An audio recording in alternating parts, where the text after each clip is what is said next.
Hey, what's going on, folks? Good afternoon. This is Shadow Stars again, making another quick video for you guys.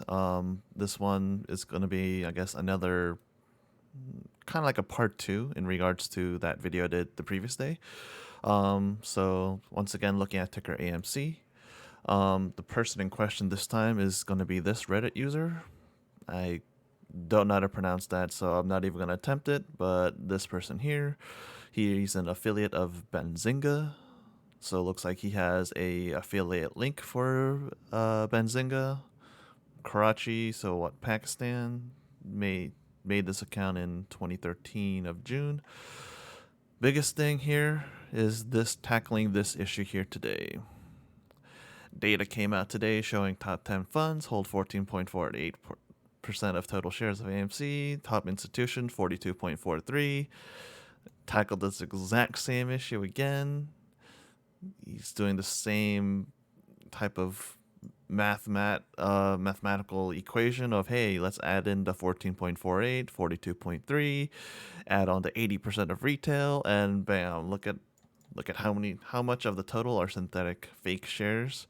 And I already replied back to him because this guy doesn't even state his source. But once again, I am assuming that he's grabbing this information from FINRA. And then you got people like this. So I replied to him telling that, hey, this is incorrect. You need to stop spreading your misinformation. And my assumption, I could be wrong, but I'm pretty sure that he's grabbing this exactly from FINRA. Just like I had to counter what UserofIntellect said. So if we dig into this, we got people like this, young Yeezy. Man, you're a special one. So let's see what Crypto Joe Talseem. He's like, oh, where do you see double counts? Do you think BlackRock Inc. and BlackRock Fund Advisors the same? And guess what? I hit him back with info here. This is a screen cap of the SEC 13 filing, 13F filing. But guess what? BlackRock Fund Advisors, when they file reports with the SEC, guess what? List of other managers reporting for this manager. They file it all under BlackRock Inc. BlackRock Fund Advisors, BlackRock Inc. And let's see, does he reply anything? No. Silent. These people they're just blabbing stuff out of their mouth. They're not verifying, they're not looking at SEC filings. It's ridiculous. And what? Now add the percentage that funds own and that retail owns. And I'm hitting them back. I got no problems going back to these people who are just blabbing stuff out. You gotta verify your information. Come back with good sources of information, good data. Come on, folks. This is becoming really ridiculous. And I know this person has a pretty big following, but people are just gobbling it up. They're not questioning, oh, is this person correct? Regardless of who you follow, doesn't matter how big of a social media presence that they have, how many followers they have, whatever, IG followers, Twitter followers, how many subscribers on YouTube, doesn't matter. Always verify the info.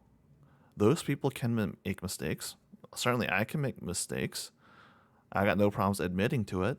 But you got these people. He's what, 27,000 followers? Not once have I seen recently of him doing any sort of retraction of any of the incorrect information he's come across. It's ridiculous. It really needs to stop. I'll keep it short for today because I know there's an interview that CEO Adam Aaron is doing with a person I really am not a fan of because of his also contribution to a lot of misinformation. But I plan on doing probably a live stream, just watching over the video and giving live reactions to it. But tomorrow's video, if I don't see any crazy ones, I'm actually going to tackle this person and some of their tweets. Tara Bull, it seems like. Seems like they also have a pretty big following, 34.5k followers. This is not personally attacking them. This is attacking their actions in regards to if you're going to share information with the community, to folks that are interested about getting more information about AMC, we should try to do our best to provide the most accurate information.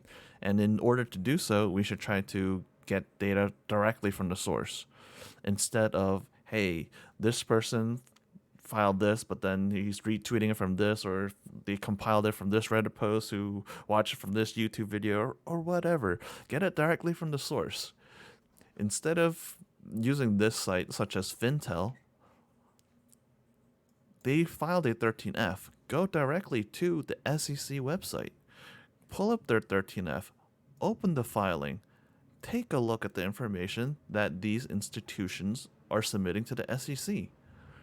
Now, could this information on the 13F be incorrect? Of course. I've found many discrepancies and issues of institutions inputting in probably clerical issues or even typos, but they also submit amendments in regards to these 13Fs. Now, are there fines that the SEC comes down to these institutions when they submit amendments or typos? No. And do these institutions always file amendments or correct their typos? No, they do not. The SEC, in my guess, just isn't large enough. They don't have enough manpower. They don't have enough resources to kind of keep in check all the information that they're receiving from these institutions. So we should arm the SEC with more resources to help combat these issues. Because, yeah, sure, they can pass all these new laws, all these new directives, but what good does it do if they don't have the resources to come down when these violations occur? Not to mention that these violations, sometimes they take years and years. This is not just over a period of, takes 1 month. Some of these SEC cases, I mean, you see them take 3 to 5 years to settle.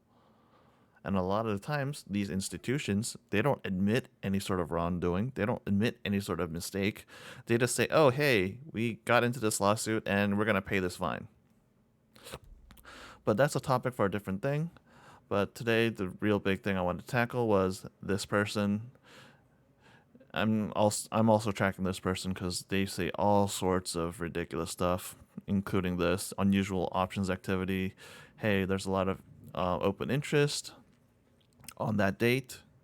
Once again, monthly options expirations, they have much higher volume than non-expiration weeks. I mean, just basic stuff like this in the stock market. You should know this. And he shoots this out without any sort of context and to hype stuff up. He's a hype man. Stuff like this shouldn't be tolerated. And for folks who don't have a more background knowledge in regards to the stock market, this is just straight. Rather than misinformation, I say this is kind of evil, kind of malevolent, bad info. This is kind of tricking people. You're almost as if trying to trick people into saying, hey, we look really bullish, potentially really bullish. You should buy. Stuff like this should not be accepted. But that's about it. I'll put up an update link. I'll definitely do a live stream going over the interview. That should start, I believe, sometime around 6:30 p.m. Eastern Standard Time. So look out for that if you're interested. But that's all I have for today. You can take a look. I've been trying to get more active on my Twitter account, so my Twitter is ShadowStars13. But that's it for now. Peace out, Shadow Stars.